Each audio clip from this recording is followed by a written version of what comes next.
नमस्कार, अपना प्रदेश उत्तर प्रदेश उत्तराखंड देख रहे हैं आप। मैं हूं आपके साथ पूजा मोहन पांडे। बुलेटिन की शुरुआत करते हुए सबसे पहले आपको बता दें, सरकार के 4.5 साल पूरे होने पर सुहेलदेव भारतीय समाज पार्टी भी पीछे नहीं है। पार्टी के महासचिव अरुण राजभर ने बीजेपी सरकार पर निशाना साधा है। क्या कुछ कहा है, सुनिए। जो वादा 2017 में ये करके आए थे, हमारी सरकार बनेगी, स्नातकोत्तर तक निःशुल्क अनिवार्य और फ्री शिक्षा हम लड़कियों को और लड़कों को देंगे, इनका वादा खोखला साबित हुआ। ये वादा करके आए थे, हमारी सरकार बनेगी, किसानों को दोगुना मुआवजा देंगे, किसानों के समस्या का समाधान करेंगे। आज किसान दर दर की ठोकर खा रहा है, कोई सुनने वाला नहीं है। आज व्यापारी परेशान है, नौजवान परेशान है बेरोजगारी से, महिला सुरक्षा से परेशान है। वादा करते हैं कि हमारी सरकार में कानून व्यवस्था बढ़िया है। 1 साल हो गया, हाथरस कांड हुए, दलित की बेटी को इंसाफ नहीं दे पाए।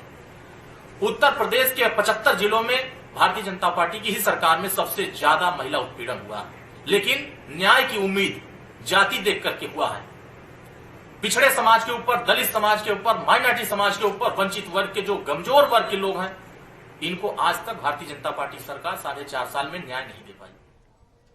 योगी सरकार के 4.5 साल पूरे होने पर सपा महाराष्ट्र प्रदेश अध्यक्ष अबू आजमी ने प्रतिक्रिया दी है। उन्होंने कहा, कानून व्यवस्था की खराब स्थिति के चलते बाहर से आने वाला इन्वेस्टमेंट भी वापस जा रहा है और एमओयू कैंसिल हो रहे हैं। वहीं उन्होंने कहा कि योगी सरकार में पुलिस वाले भी विधायकों के कहने पर मारपीट कर रहे हैं।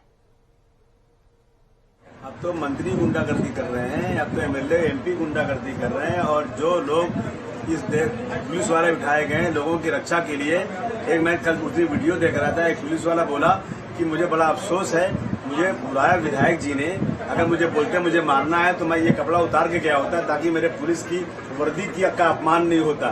तो भाई ये दुनिया में होता है क्या? पुलिस को मारा जा रहा है, लड़कियों का रेप करके उनको जला दिया जा रहा है, मंत्री जेल के अंदर पड़े हुए हैं रेप में। ये क्या बात करते हैं? इनके राज में बिल्कुल कोई महिला सुरक्षा नहीं है। ये मैं नहीं बोल रहा हूँ, ये आप जो इनका आंकड़ा है सरकारी वो चेक कर सकते हैं। बागपत के छपरौली में पूर्व केंद्रीय मंत्री चौधरी अजीत सिंह की रस्म पगड़ी और श्रद्धांजलि सभा का आयोजन किया गया। हवन से कार्यक्रम की शुरुआत हुई। राष्ट्रीय लोकदल के अध्यक्ष जयंत चौधरी ने हवन में आहुतियां दी। उसके बाद मंच पर पहुंचकर सभा में उमड़ी भीड़ का अभिवादन भी स्वीकार किया। मंच से ऐलान किया गया कि आज से हमारे सेनापति जयंत चौधरी होंगे।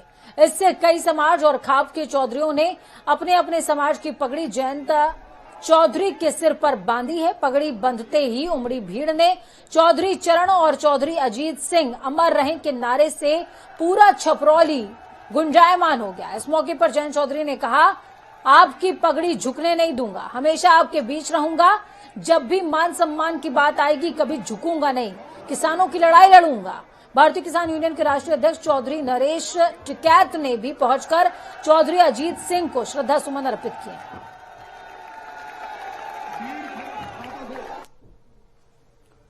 अमेठी में कुश्ती प्रतियोगिता के तीसरे दिन भी कार्यक्रम का आयोजन किया गया, जिसमें केंद्रीय मंत्री स्मृति ईरानी ने शिरकत करी। तो वहीं इस दौरान प्रभारी मंत्री मोहसिन रजा भी कार्यक्रम में मौजूद रहे। आपको बता दें कि स्थानीय तिलोई विधायक मयंकेश्वर शरण सिंह, राज्य मंत्री विजय पासी और कई सांसद और विधायक पहुंचे थे।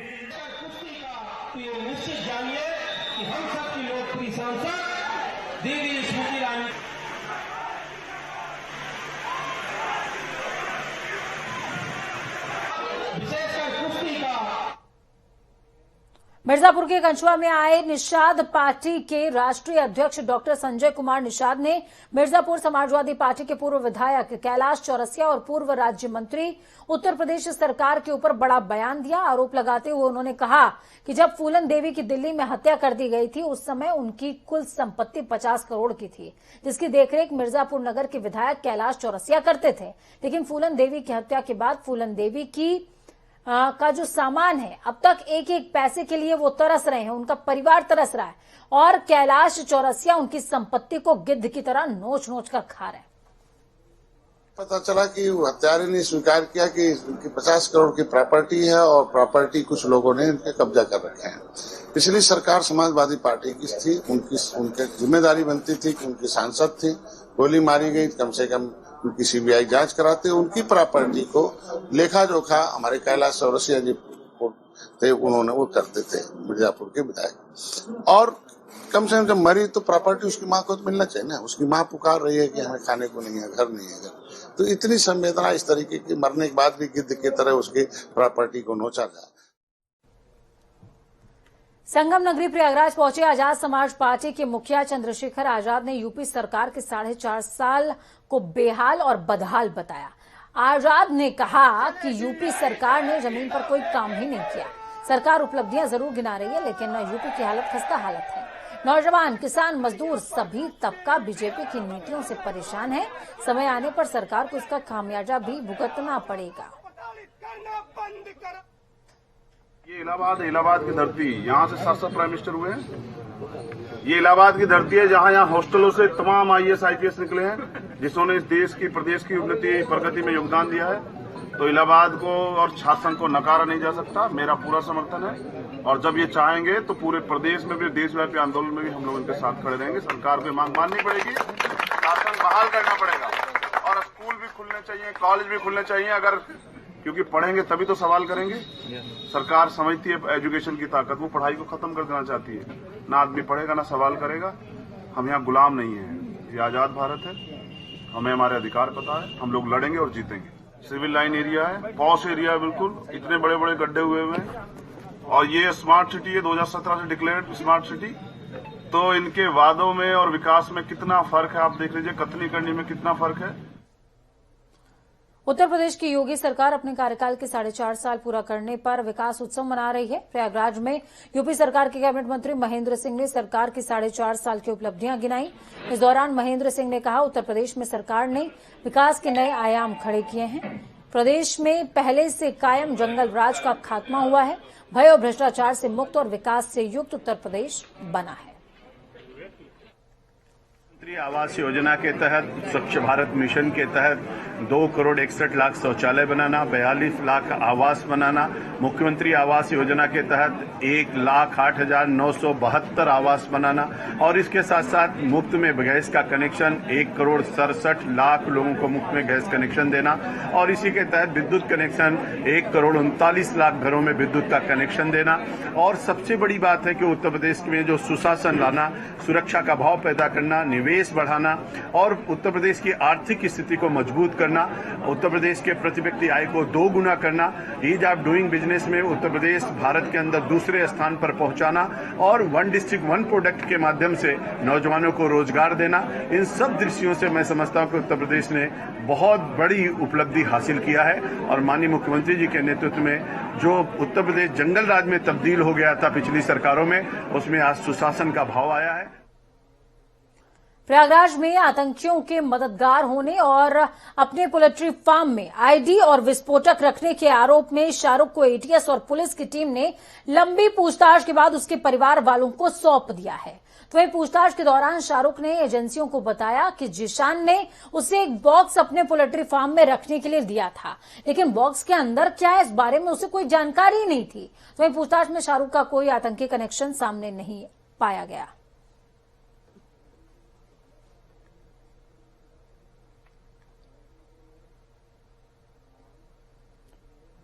राजधानी में आम आदमी पार्टी के सांसद संजय सिंह ने प्रेस कॉन्फ्रेंस करी। इस दौरान संजय सिंह ने प्रदेश सरकार पर हमला बोला। उन्होंने कहा, सीएम योगी आदित्यनाथ ने अपनी सरकार की उपलब्धियां और बखान के पुल बांध दिए हैं। सीएम योगी ने कहा है कि 44 ऐसी सेवाएं हैं जिनसे प्रदेश नंबर 1 पर है। शिक्षा के मामले में प्रदेश तीसरे नंबर पर है। इसके साथ ही स्वास्थ्य सेवाओं को देखा जाए तो वो नीचे से 5वें नंबर पर है। शिक्षा के मामले में उत्तर प्रदेश 20वें नंबर पर है। 20वें नंबर पर शिक्षा के मामले में हमने देखी है वो तस्वीरें, छोटे छोटे बच्चे स्कूलों में मिड डे मील में नमक रोटी खाते हुए। ये शिक्षा की हालत है। स्वास्थ्य के मामले में उत्तर प्रदेश हेल्थ के मामले में फिसड्डी राज्यों में से एक, अंतिम के 5 राज्यों में उत्तर प्रदेश, यानी नीचे से अंतिम 5 राज्य जो हैं उसमें से उत्तर प्रदेश एक है। स्वास्थ्य के मामले में, इलाज के मामले में, अस्पताल के मामले में। और आज आप आयुष्मान योजना और अपनी तमाम उपलब्धियां गिना रहे थे। तो वहीं भारत रक्षा दल की 25वीं वर्षगांठ पर आजादी का अमृत महोत्सव मनाने का ऐलान किया गया है। इसके लिए लखनऊ के गांधी भवन में एक कार्यक्रम का आयोजन किया जाएगा। इस कार्यक्रम में बतौर विशिष्ट अतिथि के तौर पर जनता टीवी उत्तर प्रदेश उत्तराखंड के संपादक के उपाध्याय जी शामिल होंगे। सर, भारत रक्षा दल आजादी का अमृत महोत्सव जिसे प्रधानमंत्री का एक वो था उस पर कल आयोजन करने जा रहा है, क्या सर प्लानिंग है, किस तरीके से कार्यक्रम करेगा? प्रधानमंत्री नरेंद्र मोदी जी ने आजादी के अमृत महोत्सव के रूप में आजादी के 75 वर्ष के उपलक्ष्य में समस्त देशवासियों का आह्वान किया है कि वो जिन लोगों ने देश के लिए अपना बलिदान दिया है, संघर्ष किया है, उन लोगों की स्मृति में आयोजन किया जाए। भारत रक्षा दल ट्रस्ट जो माननीय प्रधानमंत्री जी का अनुयायी संगठन है, उनको अपना परम आदर्श मानता है, उनके इस आह्वान पर 8 अगस्त 2021 से इस कार्यक्रम का आयोजन प्रारंभ कर चुका है और 21 सितंबर को हमारी संस्था भारत रक्षा दल ट्रस्ट का 25वां स्थापना दिवस है, रजत जयंती समारोह है।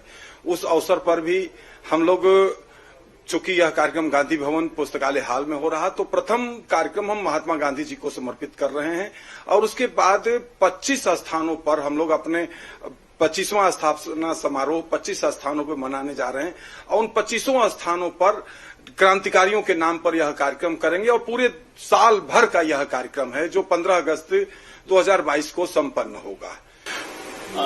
आपकी जो संस्था है सर, लगातार चाहे शहीदों की बात करें या फिर सेनानियों की बात करें करती रहती, आगे 25वीं जो सालगिरह मना रहे हैं आप लोग, पिछले कुछ किस तरीके से आपने बनाया है, आगे की क्या किस तरीके से संस्था को चलाएंगे?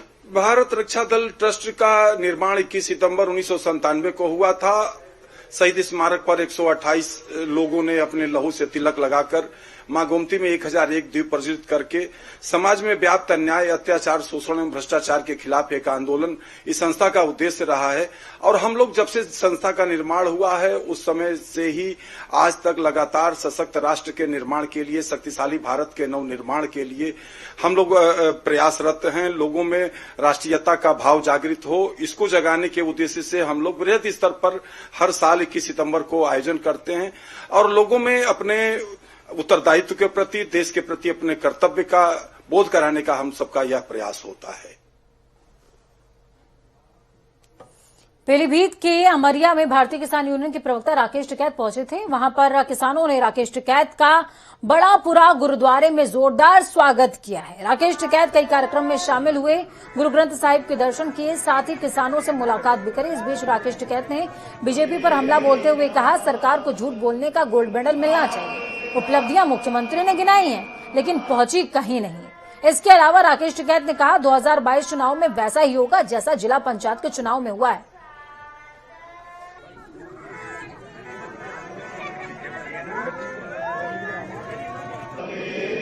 30 दिन का भुगतान दिया है और हालात ये है कि कहते हैं ना डीसीओ सुनने को तैयार है ना जिलाधिकारी।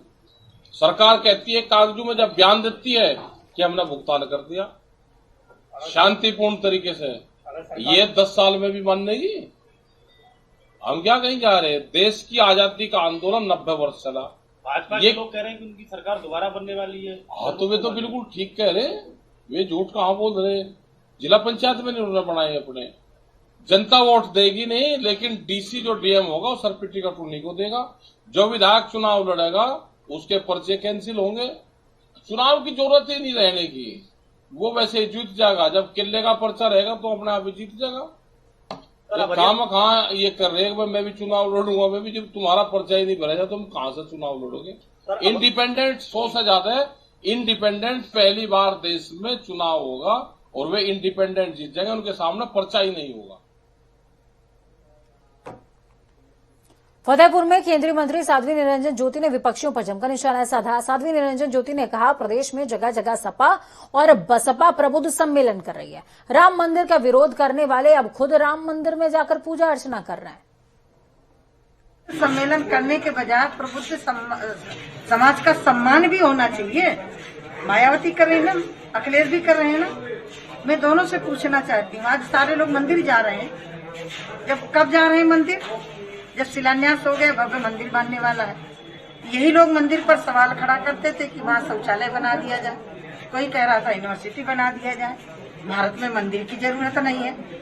अब जाकर के टोपी पहन के वहाँ बैठ के पूजा करते हैं, अच्छी बात है, करें पूजा। लेकिन मैं पूछना चाहती हूँ दोनों लोगों से, यही लोग हैं, मायावती और मुलायम सिंह अभी गए नहीं है, नारा दिया था, मिले मुलायम काशी राम, हवा में उड़ गए जय श्री राम, नारा इनका।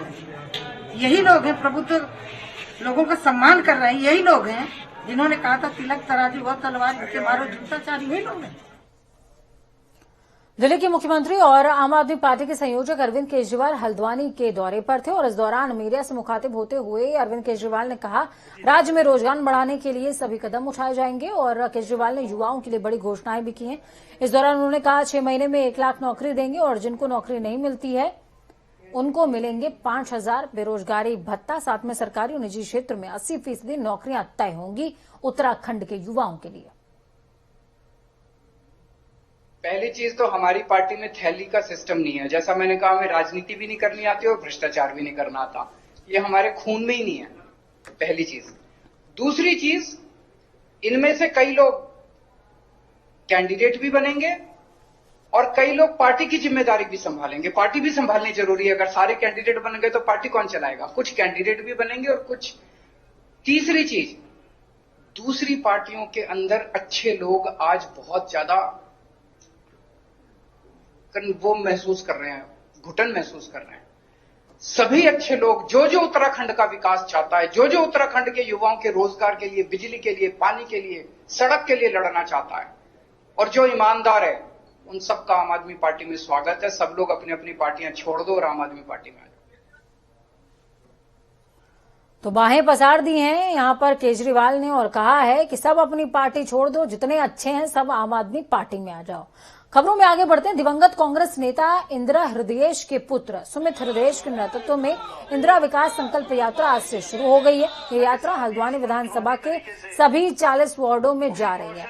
आज यानी कि पहले दिन यात्रा की शुरुआत काठगोदाम के वार्ड संख्या 1 से हुई, जिसमें ISBT, जू, रिंग रोड, बिजली, पेयजल, स्वास्थ्य जैसी तमाम महत्वपूर्ण सुविधाओं पर सीधा जनता से संपर्क किया जा रहा है। चलने वाला व्यक्ति चुना जाएगा।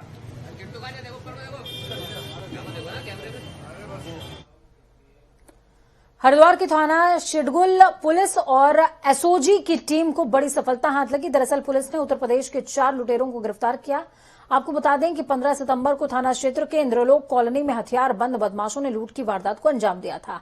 साथ ही मिनी ट्रांसफर स्वामी को गोली मारकर लाखों की लूट को वारदात को अंजाम दिया था। तो वहीं एसएससी डॉक्टर योगेंद्र सिंह रावत ने प्रेस वार्ता करते हुए इस पूरे मामले का खुलासा किया है। इसमें 6 टीमें लगाई थी जो कि विभिन्न एंगलों पे काम कर रही थी। ये भी लग रहा था कि हो सकता है कि कोई और इसके पीछे मोटिव रहा हो। अंततः इसमें एक सफलता प्राप्त हुई है और हमने 4 लोगों को इसमें गिरफ्तार किया गया है। घटनाक्रम जो है वो इस प्रकार है कि 2 लोगों ने कुछ अन्य अपने साथियों को ये सूचना दी कि ये रोज एक भारी अमाउंट लेकर, उनको ये था कि कम से कम इनके पास 4 से 6 लाख रुपए के आसपास होंगे, एक भारी अमाउंट लेकर इनको ये रोज घर जाते हैं और चूंकि ये पैदल जाते थे तो ये था कि आसानी से हम इस पैसे को लूट सकते हैं। 2 मोटरसाइकिलों में 6 लोग आए जिन्होंने लूट का प्रयास किया। जब जो वो व्यक्ति हैं, सज्जन हैं, उन्होंने उसको ग्रैब करने की कोशिश की अपने बैग को, तो उन्होंने उन पर गोली चला दी, जिससे वो काफी गंभीर रूप से घायल हो गए और उसके बाद यहाँ से फरार हो गए। 4 अभियुक्त अभी तक हमारी पकड़ में आ चुके हैं। 4 अभी तक फरार है जिनकी गिरफ्तारी के प्रयास।